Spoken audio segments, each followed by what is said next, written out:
La question que pose Quokka est simple. Quels sont les éléments qui nous permettent d'incarner un personnage?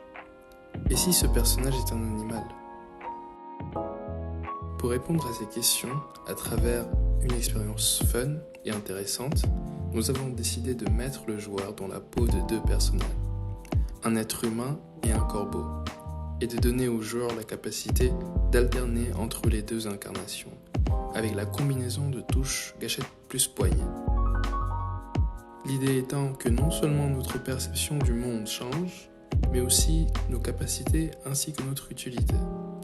L'humain en général se caractérisant par sa force et par sa dextérité, tandis que l'oiseau se caractérise par sa petite taille et, bien sûr, sa mobilité.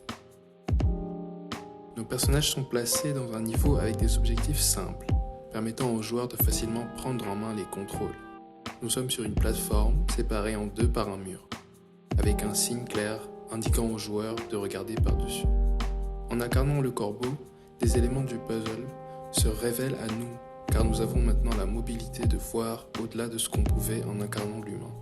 Pour résoudre l'objectif, le joueur devra alterner entre corbeau et oiseau pour trouver le bon ordre d'action des boutons, lui permettant de lui ouvrir l'accès. Dans la logique de l'alternance d'incarnation, les interactions possibles pour chaque personnage sont différentes. L'humain peut se déplacer en se téléportant, manger les pommes à sa disposition qu'il peut attraper et actionner les boutons. Le corbeau peut voler avec les commandes, attraper des objets avec son bec, celui-ci étant actionné quand le joueur parle. Il peut aussi manger le cookie, notre objectif. Maintenant que nous avons cette base de jeu solide et intéressante, nous pouvons créer des puzzles plus complexes et engageants, profitant pleinement du vol du corbeau.